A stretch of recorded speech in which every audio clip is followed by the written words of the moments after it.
Yo, what's going on, guys? Welcome back to another video here on the channel. So yesterday there was some big drama involving the Joe Budden podcast. Personally, I don't watch that podcast, but what I do watch is DJ Academics on Twitch. So my whole take on this situation might be a little bit biased because DJ Academics hates the two co-hosts. But what essentially happened was Joe Budden fired his two co-hosts on the podcast, and the internet is going crazy over this. And they're actually mad at Joe Budden for some reason. But the whole thing just really stems from Joe Budden's two co-hosts, Rory and Mal, feeling a type of way with the amount of money that they have been getting paid. And this is why I fully back Joe Budden in the whole situation here. Like, if you're really getting mad at Joe Budden, I don't think you understand how businesses work and how they run. So after Rory and Mal found out how much they were getting paid, they decided to hold a work strike. Essentially, they stopped showing up to record the podcast for about 6 weeks, I believe. And within these 6 weeks, Joe had to find two other replacements, which affected the podcast's ratings and reception. But after a few episodes in, everything was mainly back to normal. The comments went back to normal. But then again, a couple weeks later, Rory and Mal show up at the front door, showing up for the first time for the show in weeks, basically just reversing all the normality that Joe Budden worked so hard to get back. And let me tell you, no other employer is going to let you have your job back after being gone with no notice for 6 weeks. Most employers usually just fire you after the second no call, no show. So the fact that Joe Budden even gave these dudes 42 consecutive chances to come back on the show just shows how generous Joe Budden is, and that's honestly like more than they should have had. And these bozos are even lucky and should be extremely grateful that Joe even let them back on. But now, a few weeks later, Rory and Mal are back at it again, but this time, they want to know how much the Joe Budden podcast makes, because they think that they're not getting paid enough. And the fact that people that listen to this podcast are giving Joe Budden flack for it just really boggles my mind. These people are saying, oh, we're not going to watch the podcast anymore, but trust me, they're going to keep watching. You know why? Because Joe Budden carries that show, not Rory, and definitely not Mal. It's called the Joe Budden Podcast for a reason. Not the Joe Budden and Rory and Mal podcast. It's just the Joe Budden Podcast. People are out here saying, how could Joe Budden do his friends like this? And this is where I come in and just say, this is why you don't do business with your friends. Somebody's feelings are always going to get hurt, or somebody's ego is always going to get bruised. Something bad always happens when you just work with your friends. And I also saw replies like this.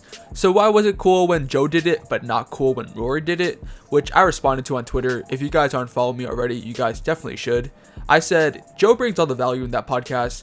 Joe equates 98%, Rory to 1%, and Mal to 1%. You can't compare the value. No one watches the Joe Budden podcast for Rory or Mal. They watch it for Joe. He could bring on two strangers on the street and people would still watch, which is 100% true, right?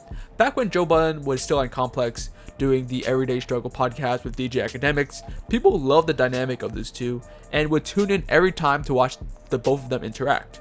And Joe Budden left because he knew what he brought to the table. A good half of the show's watchers were tuning in every episode because of him, and the other half was tuning in because of DJ Academics.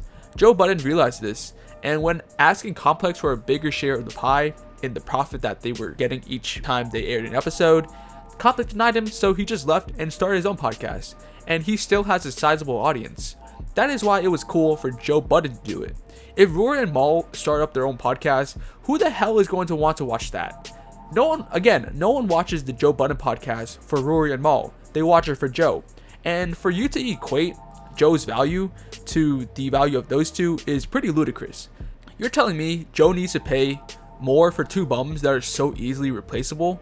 There are so many more people dying for Rory and Mal's position right now that both of them should be grateful that Joe Budden even ever gave them a chance to do the podcast with him. And there are so many other people that would be able to leverage the fame and clout that came with the position of being a co-host of the Joe Budden Podcast and start their own endeavors. You're telling me that they're feeling some type of way because Joe Budden is the sole owner of the podcast and gets paid X amount of money. They even had the audacity to go to Joe and tell him that they want equity in the Joe Budden podcast and even part of the YouTube monetization money when they don't bring any value to the table. And even though they had well over the amount of time needed to start their own thing going for them, maybe even like a YouTube channel, another podcast they can do, or even anything, right? You would think anyone with at least a somewhat functioning business-like minded brain would try to pave their own way and do their own thing with all that extra time they got of basically just being required to show up to work to talk with your homies. But apparently not these two idiots. It's funny how they didn't ask for equity or ownership in the company at the start of the whole thing, but just now want money now that they see all these brand deals that they're being offered. If you didn't even know about that before all of this, I'm sorry, but you don't deserve to be an owner or even a co-owner of a business because you'd be a terrible businessman.